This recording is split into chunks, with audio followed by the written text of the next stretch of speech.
Assalamualaikum warahmatullahi wabarakatuh.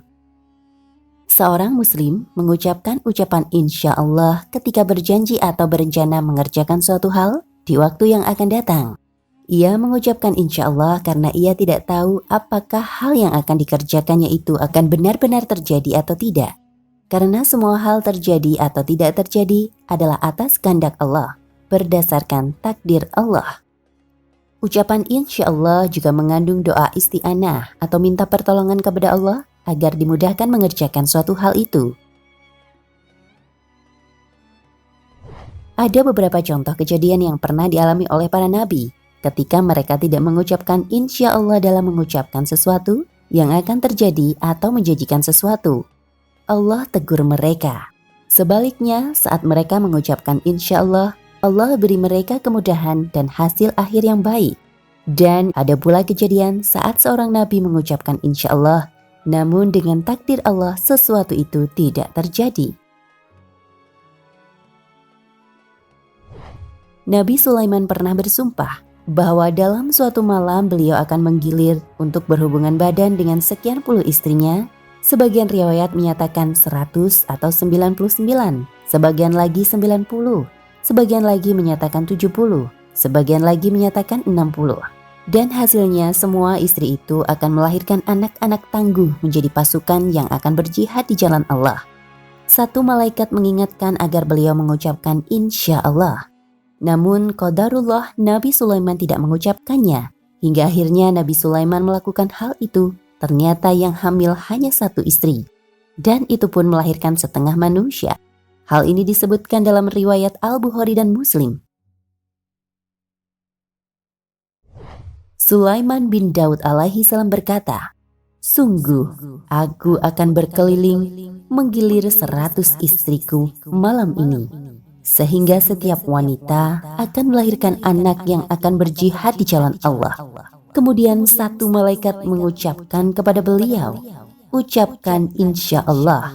Tapi Nabi Sulaiman tidak mengucapkan dan lupa. Kemudian beliau berkeliling pada istri-istrinya. Hasil selanjutnya tidak ada yang melahirkan anak kecuali satu orang wanita yang melahirkan setengah manusia." Nabi Muhammad SAW bersabda, kalau Nabi Sulaiman mengucapkan insya Allah, niscaya beliau tidak melanggar sumpahnya dan lebih diharapkan hajatnya terpenuhi. Hadis riwayat Al-Bukhari dan Muslim dari Abu Hurairah.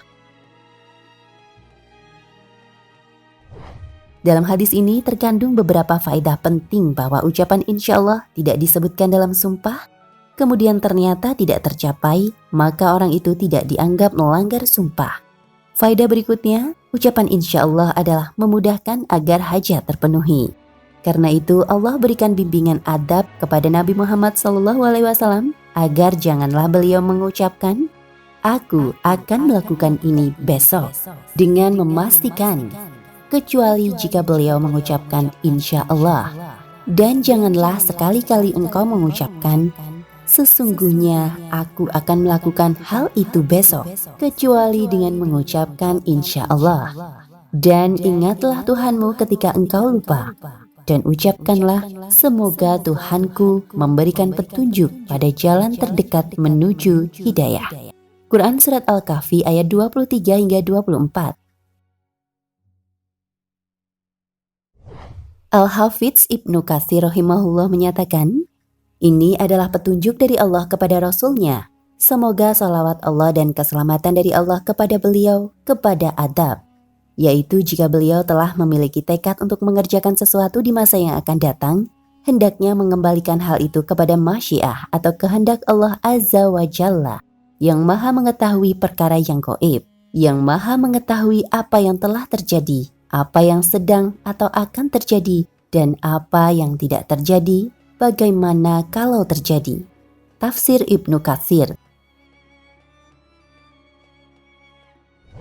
Selain kisah Nabi Sulaiman di atas, ada kisah lain yang menimpa Nabi Ismail saat beliau diberitahukan oleh ayahnya bahwa ayahnya mendapat wahyu melalui mimpi untuk menyembelih beliau.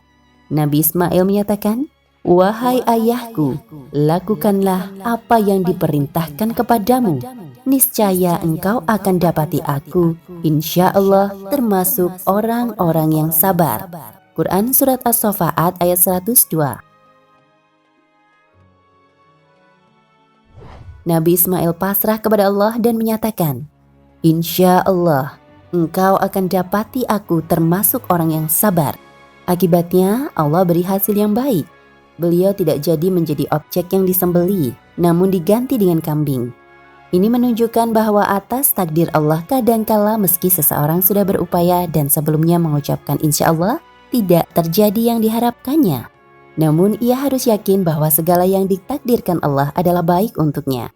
Dari dua kisah Nabi di atas kita bisa mengambil faedah bahwa hendaknya jika akan berjanji kita mengucapkan insya Allah dengan harapan Allah akan menolong kita mendapatkan yang diinginkan. Wallahu a'lam bishawab.